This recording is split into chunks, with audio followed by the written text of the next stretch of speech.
Hello, friends, and welcome to another episode of Booked, a place to explore the realms of creativity. I'd like to introduce today's author, Mark Paxson. Thank you so much for joining me today. How are you doing? I'm doing okay, Saffron. I'm looking forward to the conversation, and I want to just thank you for all of these efforts that you're putting into making this wonderful opportunity for authors out there. It's really my pleasure. I'm having so much fun doing it because I'm getting to meet. I'm not a peoply person, I'm surprised at how much I've enjoyed talking to people. It's not like the thing I thought I was ever going to do, but I thought, well, it's for other people, it's not for me, so I don't have to feel weird about it. I don't know. Anyway, it's my pleasure. Do you get any sleep these days? Do I get any sleep? Yeah. Oh yeah, I love Okay. sleeping. It's like my only hobby. It just seems amazing how much you're working on this and the things you're getting done. So I think I started doing this, but this is about you, by the way. I can see what you're doing, flipping it around on me. I'll give you a very brief overview of my sleep schedule, if you like. So just basically, I work on this full time. I'm treating this like my job, even though it doesn't pay me anything. Maybe one day I will find a way of making this so that I can do it forever. If I could do this for the rest of my life, I think I'd probably be a very happy woman. At the moment, I have the opportunity to be able to do it full time, so I get up at like 7 a.m. and start working and don't stop until maybe, I don't know, 6, and then I just keep doing it anyway in the evening. I don't stop thinking about it because I love it so much. So if anybody is listening or paying attention to what I'm doing, don't feel bad if you're not able to do as many things. It's because it's taken over my life and I can't stop thinking about it. It's just like writing something. Sometimes you get obsessed and you think, I have to write this all the time, or I have to be thinking about it all the time. It's the same thing. I've just found something I really care about. So, yeah, this is about you, Mark. So we're gonna talk about you now. I just wanted to thank you and acknowledge you for what you're putting into it. Thank you. I do appreciate that. Really do. Thank you. So you have been writing for at least 20 years. Is that right? A little over 20 years. Over 20 years. I think I started in November of 2003. Wow. So what was the moment where you started writing and just didn't stop? Or have you had lots of stop-start situations? So I'm going to go back a little further because when I was in high school and college, I hated writing. I didn't write a lot then, although oddly enough, I was on the newspaper staff in high school for a couple of years, and I went to college initially to be a journalism major.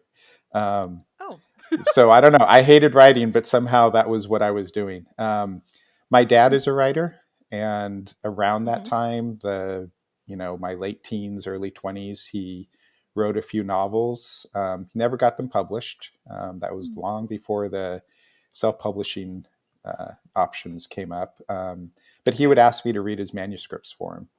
And I'm a voracious reader. And whether it was him or just the amount of reading I did, I always I had this idea that someday I would be able to write a novel. And I would come up with opening lines or opening scenes that I thought were just killer, but I had no idea what to do next. So at the very end of October of 2003, a friend told me about NaNoWriMo, National Novel Writing Month. And I, before I left work, I Googled it. And did Google exist then? I don't know. I found it online and looked into it, and I thought, okay. And somehow that prompted me on my drive home to kind of just do a very general outline of a story idea in my head. Okay. And that night when I got home, I started writing it. And that November, I wrote 20,000 words. I didn't get to the 50,000 words, but I basically wrote 20,000 words on this idea, and then kept writing for a couple of months. But then at that time, my kids were 7 and 5, and I was and I've always been very involved with my kids. And in order to write back then, I had to go into our office where we had a desktop because we didn't have a laptop, and it separated me from my kids and my family. And after a couple of months, I got tired of doing that. So then I didn't write for a couple of months until I got a laptop. And then once I got the laptop, I could write while hanging out with my kids. They could be swimming in the pool, playing out front, watching TV, and I could have my laptop. And that's basically what got me going. It took me a year to write the first draft of that story. I shared it with my parents. They gave me feedback. I then spent another year rewriting the story, changing it from first person to third person. And what I describe is that kind of opened up the story writing door for me. I then, for the most part, once I finished that, I turned to short stories, and I wrote 40 or 50 short stories over the next 6 or 7, 8 years. And I started working on a second novel and had multiple ideas for more novels. And then around 2011, is when the self-publishing craze kind of started, at least from my experience. And I was starting to get active on blogging and on WordPress, and there were a whole bunch of active writers on there. So I published 2 collections of short stories and that first novel. After I put it through 2 edits that dropped it from 120,000 words down to 90,000 words. And after it sat on the shelf and I did that, it's like, wow, there's a whole lot of repetitive crap in this. I need to get rid of that. So I published those, and the novel I actually made money on. I made a couple $1,000s on. So I thought I was set, and it's just going to keep getting better, right? Well, my second novel didn't. And also it created a little bit of family strife because some of it was a little too honestly autobiographical. And so I published it, and within a couple of weeks, I unpublished it. I think that's still listed on Amazon. Yes, it's still, so yeah, I asked Amazon if I could just delete it forever, and they said, no, once you publish it, it's there. It's not available, but it's still there. So I started working on other ideas, and this is where the modern world and my own mental whatever started to throw roadblocks in front of me. And I couldn't finish another novel for years. I would get to about 20 or 25,000 words and just kind of get bogged down in how I'm going to get from there to the end. I'm definitely a pantser. I'm a full blown 100% pantser. I don't outline. I don't do character sketches. I don't interview my characters. I just come up with an idea and I start writing. And frequently, I don't even know what the end is going to be, let alone how I'm getting to the end. So the last 10 years have been a struggle. I have published more things. I published a young adult novel, contemporary young adult novel that doesn't include any werewolves or vampires or just normal kids trying to get through the trauma of life. I published I call it a domestic thriller about a marriage gone horribly, horribly wrong. And then I published another collection of short stories. And those were all within the last few years. So that's kind of where I'm at now. I still have about a half a dozen half completed novellas in the works. I'm working on one right now that I started in 2015, and I'm up to about 28,000 words. At about 25,000 words, I got bogged down in the details again. But I opened it up about a month ago, and it's one of these things that just happens every once in a while. Something clicked, and I made a decision about how to get over that roadblock. And so now it's just a question of getting the work done. That's it, and it's a lot of work. Do you write because you really enjoy the actual act of writing now, or is it because you can't help yourself but tell the stories, or is it a bit of both? Well, the way I think about it is it's the challenge. And that's one of the things that, plenty of people write in one particular genre. And that works for them, and that's great. But part of it for me is finding different ways to tell stories and different stories to tell, and then see if I can do it. So I've written a courtroom drama. I've written a young adult novel. I've written a literary novella about an old man who lives by himself and how he got there. And I've written that domestic thriller. And my short stories are all over the place. And the two things I hope to finish next are kind of dystopian end of the world types of stories. Cool. With twists to them, I think. So to me, what I like is the challenge to see if I can do it. Do I like writing? I liked writing back when I was able to do it without writer's block and without all the other things that jump up and stop me from writing. For about 7 or 8 years, I loved it because you mentioned very early, maybe before we started recording, about how this project that you're working on, you think about it all day, so you can't help but work on it. Back then, I'm sure my family got tired of the vacant stare at dinner time, or people are talking and I'm not engaged in the conversation because my head is in the story. And when I was in the middle of writing something, I frequently would I couldn't get it out of my head. That doesn't exist anymore. Just being so consumed by the story that it's constantly churning up here. Do you think you'll ever get that back again, or do you think that's something you've just stopped doing? I don't know. I mean, one of the things I regularly tell other friends and writers, there's like 87 different reasons why writing is a struggle for me right now. One is, do I even have an audience that's worth it? Why go through all of this if 20 people buy my book?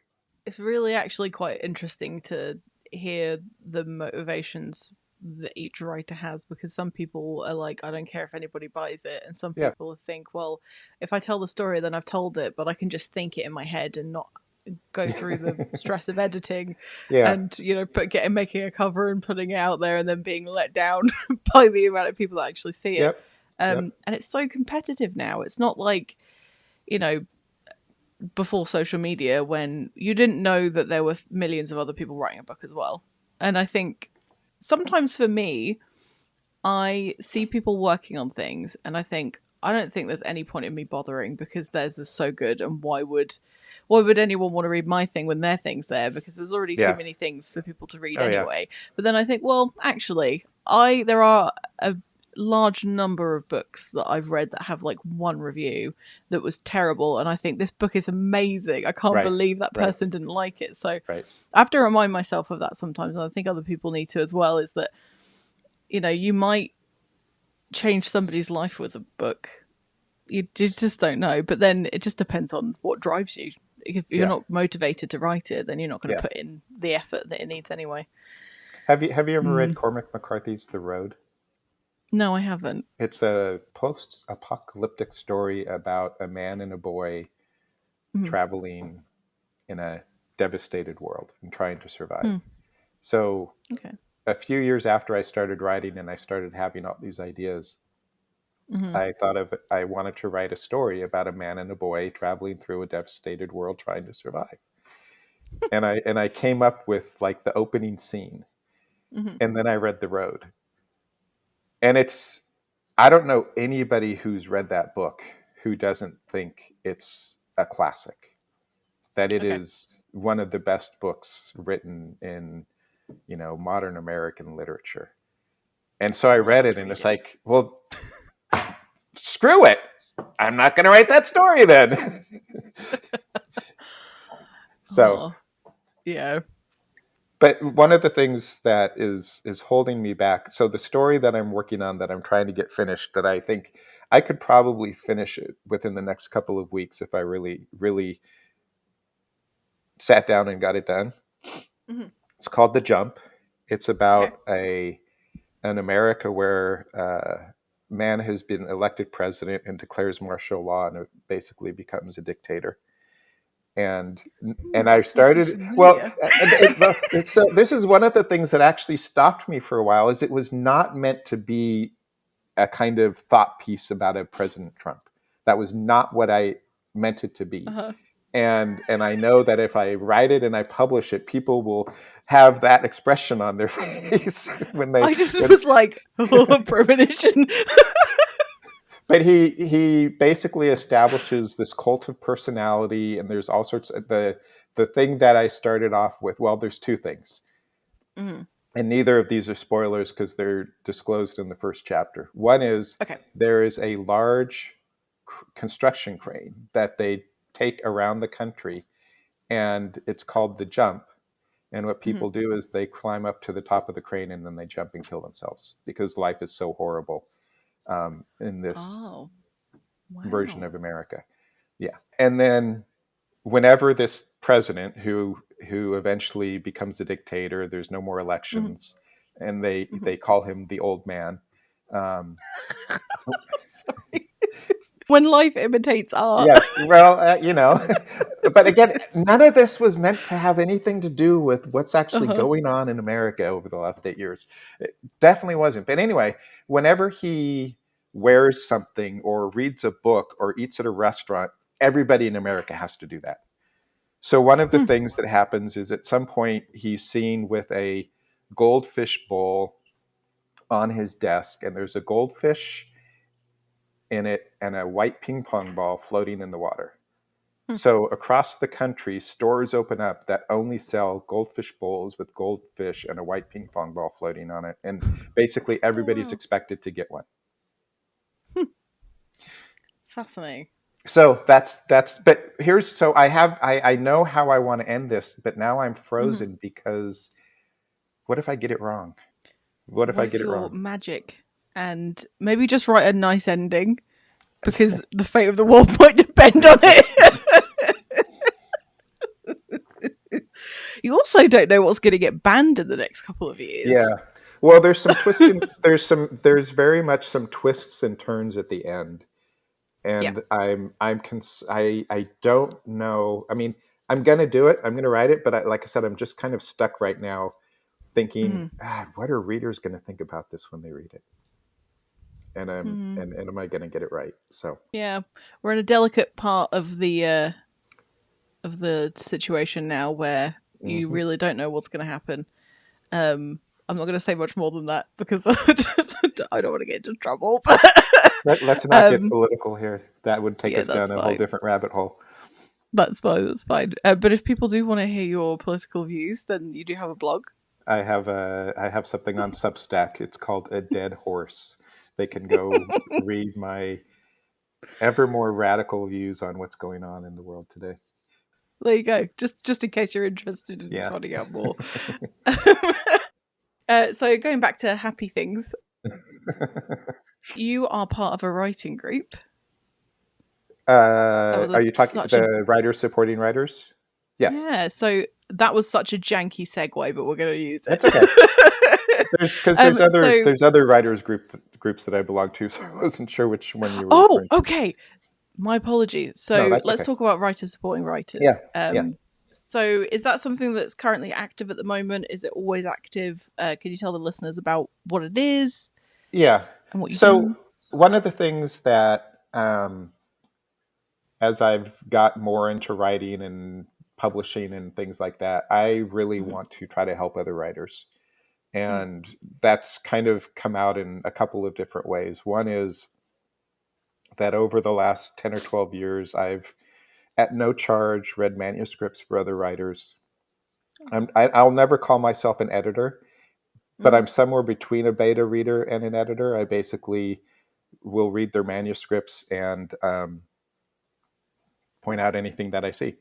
Typos, word choice things that make no sense, things that Mm-hmm. maybe, whatever I see. And Okay. I probably at this point over the last 10 or 12 years done that with maybe 50 manuscripts, somewhere around that. Wow. That's very kind of you. And Very cool. I want to help people. I like to help people. And I know that, this can be a challenging thing. And one of Mm-hmm. the reasons why I do it, to be honest, is if I can help improve the quality of stories that are put out there by independently published authors or self published authors, it helps all of us. So 100%. if I can help, it's not just about helping the author, it's also about helping this industry that I'm now a part of. Because Yeah. you see all these comments from readers that they'll never buy a self-published book because they're all crap and they're this and they're that. And so if I can help in a very small way to change that, then I'm going to do it. So then um, I think it was after COVID started, Mm-hmm. I came up with this idea, and it's something that I had thought about for years. I Mm-hmm. wanted to come up with some other way to help writers. One of the things I've thought of doing is if there was a way to put together a pool of self-published writers into some kind of collective where we pool our resources, we pool our knowledge, and we help each Mm-hmm. other through the process, particularly of publishing and marketing. Mm-hmm. Um, but I haven't really done anything like that. Mm-hmm. Writers supporting writers was basically me, and there's four others, and we do a monthly, what we call them chats, and they're recorded on Zoom, and we post those videos on the website, which is writersupportingwriters.com. And we just talk about aspects of writing or publishing or whatever is on our mind. They're usually about 30 to 45 minutes long. Myself and another author who doesn't do the video chats occasionally write posts for the website as well about Mm-hmm. different things that we're experiencing, different aspects of it. So it's active. It's just not necessarily a daily or weekly thing. So if, for example, I don't know, if somebody wanted help with a specific kind of problem with their writing, is the Writers Supporting Writers website a good place to go to sort of help find answers, or It might. can I people mean, like submit questions? it depends on what they're looking for, but there's now Okay. 4 years of at least 4 years of different things that we've written about Mm-hmm. in the video chat. So it might be in there depending on what they're looking for. But I also, I mean, if someone has a question about their writing and if I can help, they can just send me an email Oh, that's very kind of you. or put a comment on one of the blog posts Mm-hmm. on that blog, and I'll see it and I'll follow up. But one of the things, we occasionally run out of ideas for topics. Mm-hmm. So if people have questions or if they have ideas for topics that we can discuss, share them because we need them. Mm-hmm. Cool. So Excellent. And I will put the link for that in the description of the episode as well. So if anybody's interested in getting involved or taking a look at your resources, then I think that would be a great place for them to go. So I know that you have self published your work. yeah, You self published a number of years ago, and you've also self published fairly more recently. recently, yeah. Is it easier now? Is it different? Is it the same? Yeah, well, so I want to kind of answer this in a convoluted way. When Okay. I finished that first novel, I Mm-hmm. tried to query it without knowing really anything about that, and Mm-hmm. it produced the expected results. Okay. Um, and then I just kept writing, and then self-publishing came up. And when I published those first three books, the two collections of short stories and the novel, which is One Night in Bridgeport, I did it through Amazon, and at that time, it was Create Space for paperbacks and hardbacks, and Kindle publishing for the ebooks. Mm-hmm. And it wasn't a challenge. There are certain things involving formatting the manuscript that no matter how many times I do it, I have to relearn it every time Mm-hmm. I publish, and it's still the case. Okay. Amazon is wonderful, Kindle is wonderful, but I got tired of essentially being limited to Amazon. Mm. They offer what they call an expanded distribution network Mm-hmm. that allegedly gets your books onto other online retailers' platforms and can get your books Mm. into bookstores or libraries. But what I've learned over the years is most independent bookstores want nothing to do with books published by Amazon. So Yeah. that doesn't do anything. And I just remember every once in a while go on to Barnes and Noble or some other online book retailer and try to find my books, and they weren't there. So I'm not sure what their expanded distribution network uh, is supposed to do for anybody. They also Sounds a bit suspect. Yes, no, I think it, and now they have the Kindle Unlimited or whatever, where you pay a monthly Mm, fee and then you can just and read any book that's in it, and authors mm, get paid based on page reads. And I just never really got a lot of traction on that, so mm, that wasn't a, I know people, other writers who do incredibly well on that, yeah. but I never did. So Mm, a few years ago, I'm not sure how, but learned about Ingram Spark and Draft to Digital.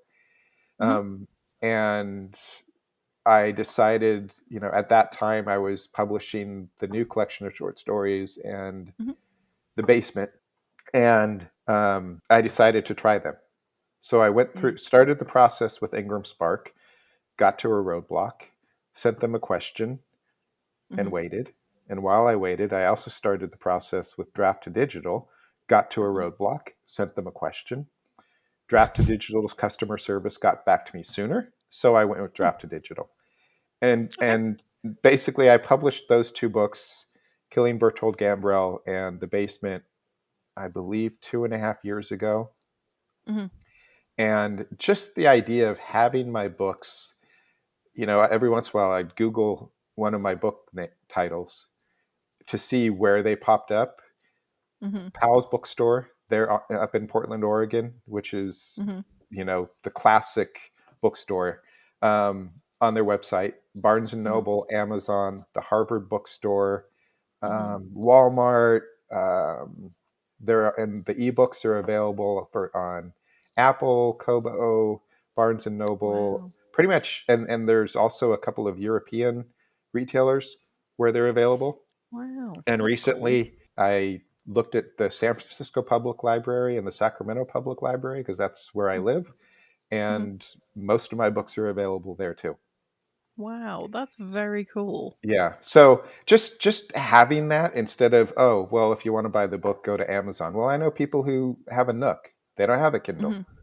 Yeah. People who read on Apple, their Apple devices, they don't have a Kindle. Mm-hmm. And so after I did that, I then went back and the other books that I had available on Amazon or published through Amazon, I Mm-hmm. republished through Draft to Digital. So Oh, everything cool. I have out there now is widely available. Mm-hmm. And is it easy? Is it easier than it was? Like I said, every time I do it, I kind of have to relearn things. Yeah. And there is some glitchy stuff about Draft to Digital's publishing platform that Mm-hmm. kind of makes me scratch my head every once in a while. But I'm sticking to with Draft to Digital. Sounds like you had a much better experience with them and making it accessible for people. That's half the battle, isn't it? Because you can, ring your cowbell and scream till your throat is sore. But if people go, okay, fine, I'll read your book, and then they click on it and they can only get it from Amazon, and they either Uh-huh. don't want to use Amazon Yeah, or right. they, as you say, don't have a Kindle, Yeah, then why would they bother? yeah. No, Because it's not no. easy. I have some friends who refuse to buy anything from Amazon, not just books, but Yeah. anything. So, Mm-hmm. okay, if they want to buy one of my books, I either give them one personally, or hey, it's on Mm-hmm. Barnes and Noble, it's on, different Yeah. platforms. So, Yeah. That's good. I think it's come a very long way because when I first started writing the book that is still yet to be finished because of various reasons, uh, I thought, okay, right, so I've got to write a book and it's got to fulfill this criteria, and I'm gonna query with an agent, and then it'll take 50 years before I can have it published, and I may never get it published, and blah blah blah. And I just put all these roadblocks for myself in front of myself because I didn't really think that self-publishing was an option for anyone, having not been in this space, yeah, unless you had thousands and thousands of dollars or pounds or wherever you're from, um, to put down for marketing and paying for an editor and paying for a book cover and the distribution and such and such. So I think it's very cool that you can essentially do it for a very low amount of money if you yeah, make the choices that lead you to that point yeah, and still have your book in a physical form in people's hands, which is Yeah. incredible and Yeah. amazing. And I'm so glad that it's accessible for people. But then you do have the problem of there's over 1 million authors on Kindle Direct Publishing. Yeah. Over 1 million. Yeah. How are you supposed to get people to see your work? I just don't know. This is So, one of the conversations that I am having more and more frequently with other writers, is that we live in an age where there are fewer readers and exponentially more writers. There are so many books out there getting published every single day. When I published One Night in Bridgeport, I utilized a website, or whatever, a promo site called e-reader News Today, okay. which is, it's affiliated with Amazon. That's how I made a couple $1,000s on that book, because I put my book on that site about 3 different times over the course of a year. One time it was just, a 99-cent ebook. Other times it was offered for free. And I think all told, between those 3 efforts, I probably had over 10,000 downloads. And Wow. some of those were at the 99-cent thing and not just free. The When I published The Dime, which was the young adult novel that I published maybe 4 or 5 years ago, I actually tried to query that too. That was my second effort at querying a book, and again, didn't get very far. So when I published that, I tried it on e-reader News Today, and I didn't even get enough sales to make back the $40 that I had to pay for the promo. And I think I also tried one other book, and the same thing, like seven sales all told.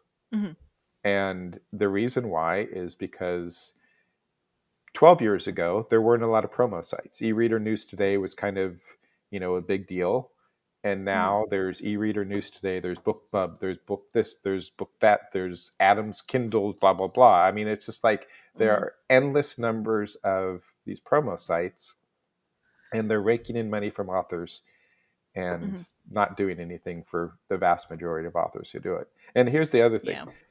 I have never bought a book because of one of those emails I get from one of those sites. So why would other people be doing it?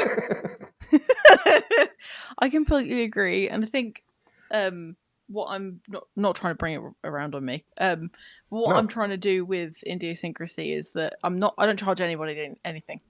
It's just a bit of time, which I appreciate is worth money, but it's just a bit of time. Give me some information. Let me make something pretty for you. And at the moment, what I find really fascinating, I'm not surprised, I'm just finding it interesting, is that I've had, I think, at the time of recording, almost 1,000 people have visited the website since I opened on the 1st of January. So it's less than a month. Just over 2 weeks, actually.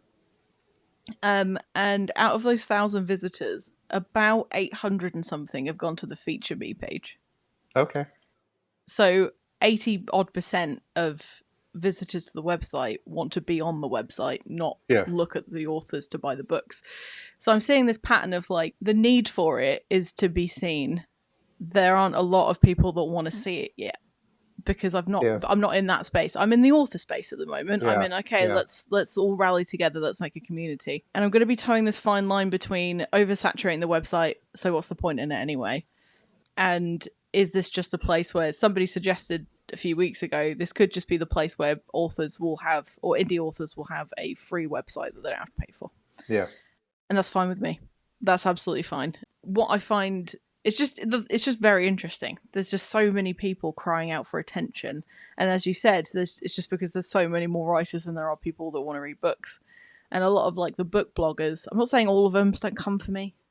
A lot of the book bloggers they like a very specific type of book. Yes. And they also like them to be from very specific trendy authors, or they have their sprayed edges, or they have their special edition hardcovers and they want to decorate their all for it. Enjoy reading. I'm not saying don't read those books. What I'm saying is that there's not necessarily a space for the people who have written an incredible book but couldn't afford to have fancy versions of it. Right. The meat comes from reading the actual book. Yeah. So I'm hoping that it will kind of flip on its head eventually. It'll become top heavy with authors and then flip over and become a very good resource for readers. But we'll see what happens. One of the things that I I've noticed. So as I've struggled with why am I spending all of this time and emotional energy writing these stories if I don't really have much of an audience? And I Mm-hmm. mentioned a short story collection I published called Killing Bertold Gambrel. Bertold Mm-hmm. Gambrel is an actual real person. He's a writer who Yes. participates in the writers supporting writers video chats, and he Mm-hmm. gave me permission to use his name for the title story. Mm-hmm. But he's counseled me a number of times to kind of recognize and accept that while my audience is small, I still do have an audience, Mm-hmm. and I have readers who enjoy my stuff. Mm-hmm. So keep plugging away. But the other thing is, they say if you want to be a writer these days, you have to have a social media presence. Mm-hmm. And I know a guy who lives in Alabama who writes cozy mysteries, and he had a 2-book deal with a small publisher. And after the Mm-hmm. 2 books, they didn't want to publish him anymore because he didn't have a social media presence. And That's disgusting. exactly. But here's the other thing. You know what a social media presence does for writers? It connects us with other writers. And the Mm-hmm. vast majority of my readers are just other writers. Mm-hmm. It's not the reading public at large. Mm-hmm. It's other writers I've connected to either through my blogs or through Twitter, Mm-hmm. or local writers in some of the writing groups that I'm a part of locally. Mm-hmm. It's just other writers supporting other writers. It is, and it's a really nice community to be in. It is, and I appreciate all those writers that are Mm-hmm. supporting me and do read my books and post reviews. Mm-hmm. But what about the reading public? They like their Barnes and Noble Yeah, no, I tables know, and I stuff. know, I know. Well, with any luck, eventually enough people from the solely reading community will start to get to know the people behind the books and listen to interviews with writers and look at their social media and find out that they also like eating pizza. I like eating pizza. Maybe I'll like their book. Yeah, yeah.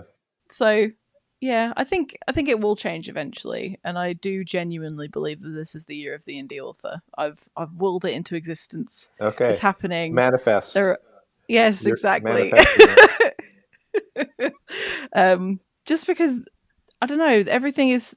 It's not all stacked against us. It's not all stacked against the community. There are loads of us, and I feel like if we just start all working together on the same team and lifting each other up and doing all the good stuff that a lot of the people in this community do, then it's gonna work eventually. It's got to. But I thought writing and publishing is a zero-sum game, and if you succeed, I can't. Mm. I'm joking. Yes. Oh well, I've heard people say this Uh-huh. before. Yeah. And it's not a competitive thing. The No. cool thing is when people read. Oftentimes, if somebody reads a book, they want to read another one, and if Right. you've only written one book, then they Right. could just go on to the next one. Yeah. Well, and again, But that's yeah. why I've done some of the things I've done over the last Hmm. dozen years is to help improve the space. Hmm. I just finished reading a book from a local writer who I've known for a number of years, Hmm. and I gotta say, it drove me crazy how many typos were in it. Oh. And it's like, yeah, when I read a self-published book like that, I mean, Hmm.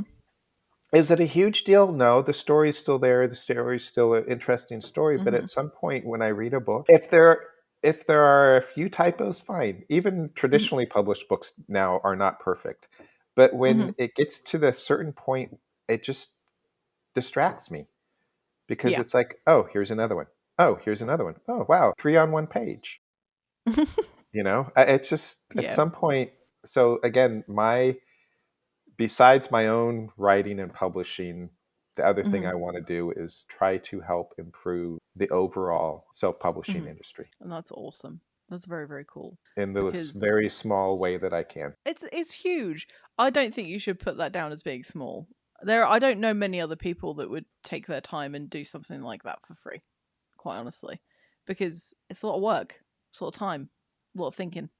So the funny thing is the only author who is really using this offer I provide these days is a self-published writer who writes sapphic romance, basically lesbian erotica. Yeah. And so I've read like 6 of her manuscripts over the last couple of years, and it's like, okay. So somebody asked me once. I was telling a group of writers that I do this for people. Well, what do you like to read? I'll read in this function that I'm performing. I will read anything that you have. It's not about me reading a story because I want to read it. It's about me reading a story because I want to help you. That's very cool.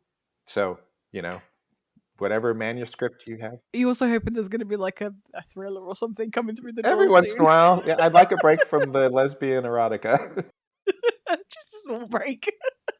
That's funny. Well, I think it's a very admirable thing to do, and I may well be knocking at your door at some point if I ever finish this book. I look forward to it, and I'll tell you what I tell everybody else. I will give you positive, honest, constructive criticism. I think there are only 2 books out of that 4 or 5 dozen where I can't do this one. Interesting. Can't do it. The content or the quality? Quality. The one I remember, and I don't remember the genre or whatever it was, but basically every chapter was 95% of every chapter was the main character in her head. And then there was about 5% of action or detail at the end of those chapters.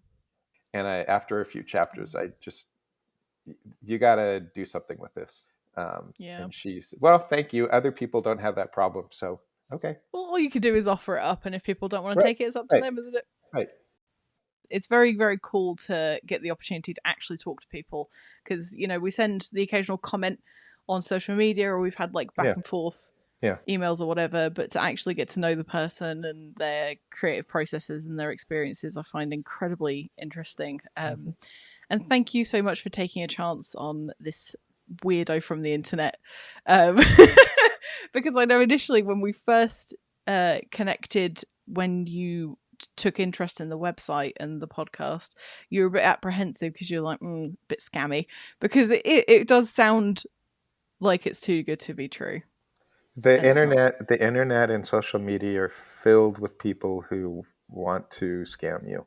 And so I didn't know anything at all about you.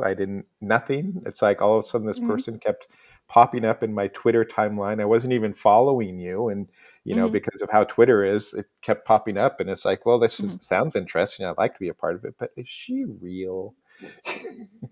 And we'll never know. Am I an illusion? Maybe. AI is not this good yet. Yeah. But no, I'm glad that it's escalated to this point because it's very cool. And it's good to have you as part of the Indiosyncrasy family. That's so lame, but I'm going to keep using it. Before we go, where can our listeners find you and your work? So again, my books are pretty much available on just about any online retailer that sells books, paperback or ebooks.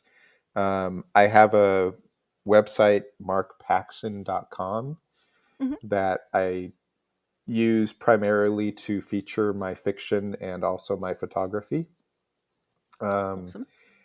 I don't do much on it these days because I'm not doing much, but there's that. Then I have a blog where I blog about whatever I feel like blogging about, which is kingmidgetramblings.wordpress.com. And I just have to say King Midget is a name that my dad gave me when I was very small because I didn't talk normal until I got to kindergarten. But as the youngest of 4, all I had to do was point at something and someone would get it for me. So he referred to me as King Midget. So there's that. And then if you want to read about my liberal political opinions, I have a blog on Substack called A Dead Horse. And then there's the writingsupportingwriters.com blog, which is where myself and Bertold and 3 other self-published writers, Audrey Driscoll, Richard Pastori, and Lucinda Clark, were the ones who handle the videos. And we've tried at times to get other writers to join us for sessions and no one else wants to join us. But if someone's interested, happy to have guests talk about writing and what they've learned and other things. Amazing. That's so cool. So those are them. I'm also on Twitter. Mm-hmm. I've branched out into Blue Sky and Threads, although I'm not sure how much longer I'll be on Threads. I think Threads is the worst of the three. Isn't it terrible? It's awful to use. It's the thing to me is it's just a bunch of people telling long stories about stupid people and stupid things that happen to them, or people asking questions just to get engagement.